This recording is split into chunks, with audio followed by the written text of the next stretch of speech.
Welcome to Nova Star course. This video will introduce you how to set system redundancy in Nova LCT software. Before we start, let's think about one question. Why we need to set the redundancy? This is the system structure. Normally, there is only one channel from the video source to the processor, to the controller, and the receiving cards. But what will happen if the data channel is broken? All the rest of the screen will be blacked out because there is no data goes into the cabinets behind. Don't worry, the redundancy can help here. If no data comes from the main channel, all these receiving cards will get the signal from the backup channel automatically, and the switch is so fast that nobody will notice it. When do we set the redundancy? The redundancy settings are usually the last step of the screen configuration. After the LED screen has been configured, the entire screen can display the video source normally, and the system redundancy settings can be performed at this time. How many situations we have when setting redundancy? 1. Redundancy settings between output ports, mostly used for low-resolution screens to prevent black screen problems when the network cable is disconnected. 2.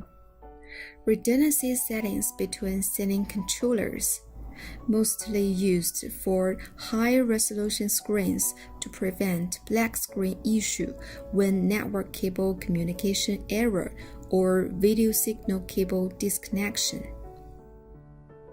A. Dual sending controller cascaded. B. Dual sending controller non-cascaded. In my demo, the resolution of a single cabinet is 192 by 192. The screen is 2 columns and 3 rows. The total resolution is 384 by 576. Okay, let's take a look at how to set up redundancy for these cases one by one. 1. Redundancy settings between output ports. Open Nova LCT software.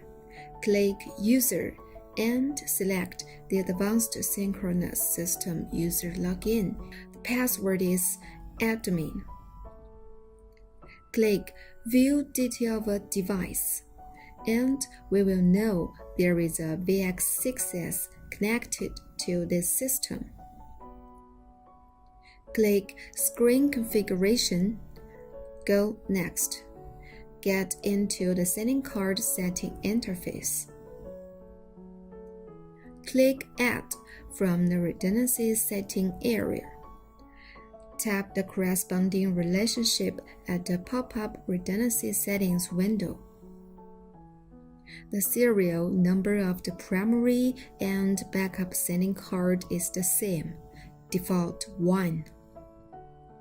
If the port 2 will be the backup of the port 1, just type 2 at the serial number of the backup port. Click Add and close this window. Click Send and save it. The redundancy setting between output ports is finished. 2A. Redundancy settings between 2 cascaded sending controllers. After Advanced Login, click View Detail of a Device, and we will know there are 2 pieces of a VX6S connected to this system. Just one communication port means they are cascaded. Click Screen Configuration. Go Next. Get into the setting card setting interface. Click Add from the redundancy setting area. Tap the corresponding relationship at the pop-up redundancy settings window. This time, we need type 2 at the serial number of backup sending card. If we use the port 1 of the second VX6X to be the backup port of the first VX6S port 1, then we tap 1 in both blanks. Same principle if you have more output ports being used.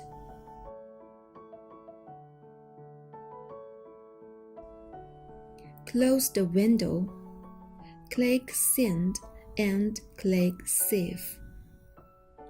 The redundancy setting between two cascaded sending controllers is finished.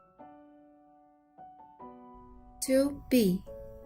Redundancy settings between two non-cascaded sending controllers. After advanced login, click View Detail of Device, and we will know there are two pieces of VX6S connected to this system. There are two communication ports in the list, means these two sending controllers are controlled separately. Click Screen Configuration. Select the first COM port. Go Next. Get into the sending card setting interface. This time, we need to take the Set as Primary option at the redundancy setting area. It is not finished. We need to go to the Screen Connection tab. Click Save to File. Here, we name it as Demo and save it on my desktop. Now back to the main interface. Click Screen Configuration. Select the second COM port. Go Next. Get into the Screen Connection interface. Load from File and browse the demo.scr. Send and save it.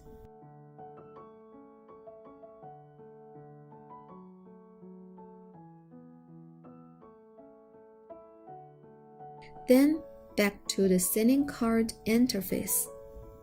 Take the Set as Backup option.